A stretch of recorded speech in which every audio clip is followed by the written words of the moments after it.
เงาะน้อยฝันสลายผลสุดท้ายเขาไล่ให้ไปอยู่กับผู้อื่นเรื่องนี้คือคอนเทนต์หรือว่าเรื่องจริงคลิปนี้มาฟังน้ำเจเบาลาวกราบทักทายสบายดี FC ทุกท่าน FC ทุกคนมาพบมาพ่อกับค่อยเจเบาลาวคลิปนี้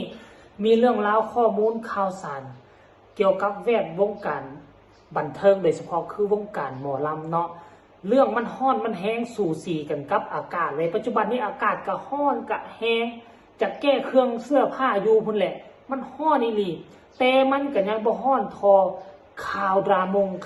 ม่าเกี่ยวกับวงสาวน้อยเพชรบันแพงเกี่ยวกับบอสโจแล้วก็เกี่ยวกับ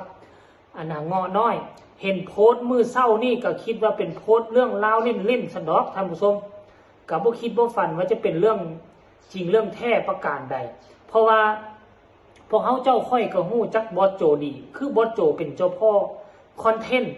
สิ่งที่เราโพสต์ลงไปบางครั้งเขาก็เอาแนวนอนบ่ได้เพราะว่ามันมักเป็นคอนเทนต์นั่นน่ะเนาะคือตัวนี้คือมีการโพสต์เคลื่อนไหวและก็แท็กไปใส่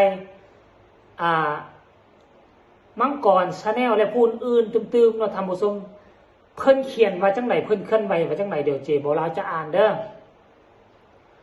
เอาบักเงาะกับบักติ๊กไปอยู่น้ำแน่ว่าซั่นเด้มันบ่เหมาะอยู่กับหมอลำมันเหมาะกับไปถ่ายคลิปอยู่นำอินฟูโดยตรงอยากให้มันได้ดีพร้อมฝากแน่เพื่อนเอ๋ยเซียวเอ๋ยว่าซั่นหลังจากมีการโพสต์แบบนี้แล้วคนก็เข้าไปคอมเมนต์ต่างๆนานาและให้ความสนใจแล้วบอสโจก็ยังเข้าไปตอบในคอมเมนต์ว่ายังว่าค่อยเว้า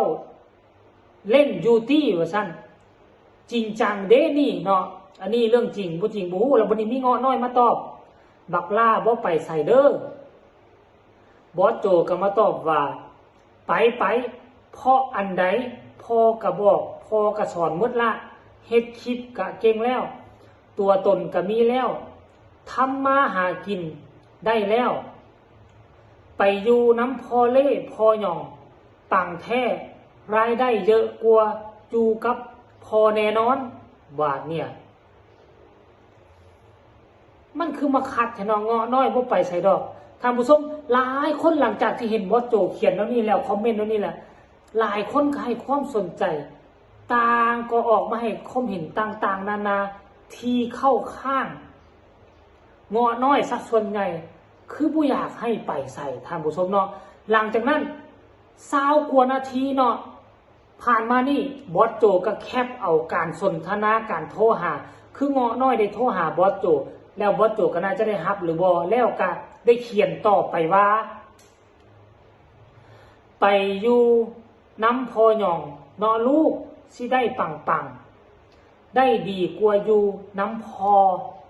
ว่าสั้นหลังจากที่มาโพสต์แบบนี้คนก็ให้อันนั้นอีกตืมเนาะบอสโจก็มาเขียนอยู่ในคอมเมนต์ว่าพอแนะนำหนทางการมีรายได้ที่สวยงามและซี่ช่องทางอนาคตที่สดใสให้คือการเป็นอินฟูเต็มตัวพอบอกพอสอนหมดละวิชาว่าซันเดย์แล้วก็คือมีคนมาตอบบอสสุดยอดแล้วว่าซั่นบอสเก่งลูกสาวน้อยกล้าแกล้งทุกคนว่าซั่นโอ้ท่านผู้ชมเรื่องนี้คงจะบ่แม่นคอนเทนต์คงจะเป็นความจริงเนาะคงจะเป็นความจริงเป็นแท้แน่นอนเดี๋ยวเจบ่เราจะมาเล่าสู่ฟังทุกมื้อนี่เงาะน้อยอยู่ใน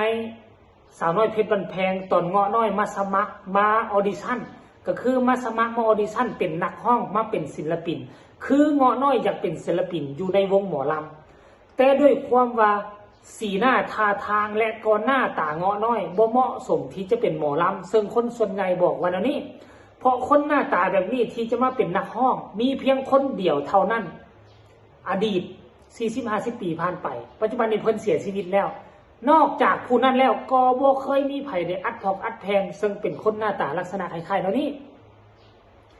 แล้วบอสโจก็เลยด้วยความว่าจะให้โอกาสในเมื่อหน้าตาบ่ได้เสียงก็พอได้อยู่ก็เลยรับเอามาอยู่ในทีมงานตลกในเมื่ออยู่ในแวดวงของตลกผ่านมา1 ฤดูกาลแล้วก็ปรากฏว่าการตลก ของเงาะน้อยมันบ่ได้สายแววมาในสายนี่นะมันก็เลยว่าให้ในแผนกของตลกนี่มันบ่ค่อยเดินแม่นแลนสะดวกซึ่งล่าสุดนี่ก็มีการตำหนิติเตือนกันไปแล้วเนาะจากว่าให้ลิ้น20 นาทีฟาด30-40จนฮอด1 ชั่วโมงก็ยังบ่หัวเราะก็ยังมาตีบทบ่แตกมันก็เลยว่าคันสิเอาไว้อยู่ต่อไปมันก็สินักวงคือเขาว่าหั่นแหละก็เลยอยู่บ่อยู่กับผลงานบ่มีก็สิได้จ่ายเงินนำเงินเดือนให้คือเก่ามันก็เลยมานักวงหรือบ่ก็เลยว่าหาช่องทางให้ลงคันสิว่าไล่ออกก็บ่แม่นเป็นการให้เกียรติงอน้อยก็เลยว่าซอกหาม่องอยู่ม่องใหม่เขาบ่อยากไปกับลักษณะคือขับใส่ไล่ทรงหาข้ออ้างต่างๆนะอันนี้บางคนว่านะลูกบ่อยากไปก็เอาลูกอยู่น้ำตีนั่นนี่พองอน้อยกับเพิ่นก็บ่ได้เฮ็ดอย่างผิดอย่างแม่นทุกมื้อนี้นอกจากจะเป็นตลกแล้วเพิ่นก็ไปถ่ายคลิปไปจับกล้องให้บอสโจมาตลอดระยะช่วงฤดูกาลที่อยู่กับ2 คนนี้ก็ด้วยความผูกความพันเงาะน้อยก็บ่อยากไปหั่นแหละแต่ว่าก็คือว่าหั่นแหละบอสโจก็คือบอสโจเพิ่นเป็นคนที่มองการไกลเพิ่นเป็นคนที่มีสมองที่ฉลาดลักแหลมเพิ่นอาจจะมองออกแล้วสิ่งที่เพิ่นเว้ามันก็บ่ผิดค่อยละคิดว่ามันน่าจะแม่นแท้การที่คนเฮามาเป็นตลกถ้าหากว่าเส้นทางตลกเส้นทางหมอลำมันบ่สวยหรูเนาะโอกาสที่เจ้าจะร่ำจะรวยน่ะเจ้าสังเกตเบิ่งการที่เป็นอินฟูคนดังถ้ามีชื่อเสียงเขารวยเมิดภายใน1 ปีมีเงินมีคำมีเงินมีซานมีรถมียาวมีเงินก็ด้วยเป็นยูทูบเบอร์การเป็นอินฟูนี่แหละแต่ว่าบอสแต่ว่าเงาะน้อยจะไปหรือบ่ไปนั่นก็ขึ้นการตัดสินใจของเราขั้นกรณียืนยันว่าบ่ไปบอสโจก็คงว่าบ่สามารถไล่เงาะน้อยออกไปได้เพราะว่าเราก็หักเงาะน้อยเป็นซ้ำลูกชายคนหนึ่งนั่นแหละพอเราก็ฝึกกับฝนว่ากับมือในเมื่อเบิ่งแล้วมุมมองเราเบิ่งแล้วโอ้เงาะน้อยคงจะอยู่ในเส้นทางตัวนี้น่าจะดีกว่าน่าจะเฮ็ดให้ร่ำให้รวยมีเงินมีคำไว้กว่าอยู่นี่เพิ่นก็จำเป็นความหักกับส่วนความหักจำเป็นต้องได้ทรงให้เขาไปอยู่ม่องที่ดีกว่าและตามที่เราคิดเนาะก็เลยมาเห็นภาพบรรยากาศมื้อเช้านี่ก็ฮ้อนแฮงและตกต้นสวยนี่ก็ฮ้อนแฮงตืมปัจจุบันนี้บรรดา FC แฟนคลับก็กำลังเถียงกันอยู่ใน